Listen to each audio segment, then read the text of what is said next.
ওয়াকফৰ সম্পত্তিৰ জৰিয়তে আজিৰ তাৰিখলৈকে সংখ্যালঘু সমাজৰ কোনো উন্নতি হোৱা নাই, কোনো বিকাশ হোৱা নাই। এইখন বিল ইছলাম বিৰোধী বিল নহয় আৰু এই বিলখনে সংখ্যালঘু সমাজৰ অধিকাৰ খৰ্ব কৰা নাই, নষ্ট কৰা নাই। এইখন বিলে ওয়াকফৰ সম্পত্তিখিনি সুৰক্ষিতহে কৰিব। এতিয়া অতি বিনম্ৰতাৰে অনুৰোধ জনাম, এই আন্দোলনত আপোনালোকে আগবাঢ়ি নাযাব। আন্দোলন কোনো সমস্যাৰ সমাধান নহয়, আন্দোলনে আৰু সমস্যা সৃষ্টিহে কৰি আছে।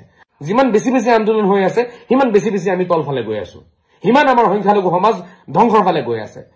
কেলেংকাৰী হৈ আছে, তাতে আপোনালোকে সন্তুষ্ট নেকি? কেলেংকাৰী সদায় হৈ থাকিব লাগে নেকি? আজি চৰকাৰে কেলেংকাৰী বন্ধ কৰি পেলাই চৰকাৰে এনেকুৱা কিছুমান ৰুলছ বনাই দিছে যাতে কোনো কেলেংকাৰী কৰিব নোৱাৰে। তাত আজি সেইখন বিল আমি আদৰণি জনাব লাগিছিলে নে এই বিলখনৰ আমি বিৰোধিতা কৰিব লাগে? নে আমাৰ চিন্তাধাৰাবোৰ ইমান লেতেৰা কিয় বন্ধুসকল? ইমান লেতেৰা কিয়? আমি কি কেলেংকাৰী ভাল পাওঁ? ইমান দিনে যে ওয়াকফৰ মাটিক লৈ কেলেংকাৰী চলি আছিল, তেতিয়া আপোনালোক ক'ত গৈছিলে? আপোনালোকে হিচাপ পত্ৰ ৰাখিছেনে ওয়াকফৰ মাটি কিমান আছে অসমত? ওয়াকফৰ মাটিৰ টকাবোৰ ক'ত গৈছে? ৰেভিনিউ ক'ত গৈছে? সেই মাটিবোৰ কোন কামত ব্যৱহাৰ হৈছে? সেই লাখ লাখ বিঘা মাটি ক'ত গৈছে? হিচাপ ৰাখিছেনে আপোনালোকে? একো ৰাখা নাই। ওয়াকফৰ সম্পত্তি সকলোৰে সম্পত্তি হয়, সকলোৰে অধিকাৰ আছে, ৰাইজৰ অধিকাৰ আছে। ইয়াত আল্লাহৰ সম্পত্তি, আল্লাহৰ মাটি বাৰী চবৰে হ'ব নহয়, অকল আমাৰ হ'ব বুলি তেনেকুৱা কিবা কথা আছে নেকি? আল্লাহ চবৰে কাৰণে হয়, আল্লাহ গোটেই মানৱ জাতিক সৃষ্টি কৰিছে।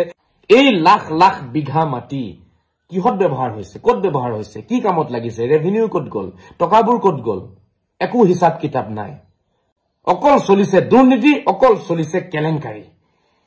দল সংগঠনৰ মুহূৰ্তটো কামেই হৈছে চিঞৰ বাখৰ কৰা।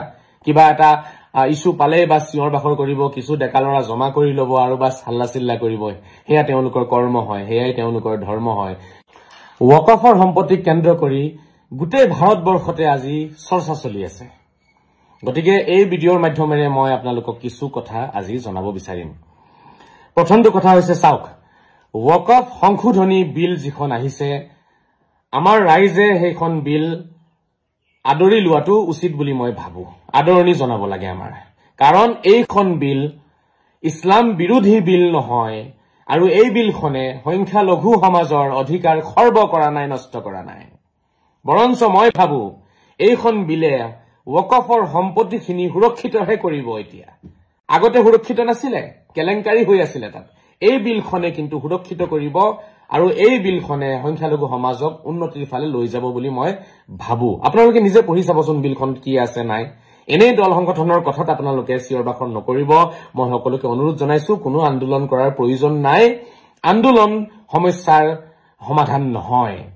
সমস্যাৰ সমাধান হৈছে জ্ঞান, বুদ্ধি আৰু বিবেকৰ জৰিয়তে আমি আগবাঢ়ি গলেহে আমাৰ যিকোনো সমস্যাৰ সমাধান আমি ওলাব পাৰিম। দল সংগঠনৰ মুহূৰ্তটো কামেই হৈছে চিঞৰ বাখৰ কৰা। কিবা এটা ইছ্যু পালে বা চিঞৰ বাখৰ কৰিব, কিছু ডেকা ল'ৰা জমা কৰি ল'ব আৰু বাছ হাল্লা চিল্লা কৰিব। সেয়া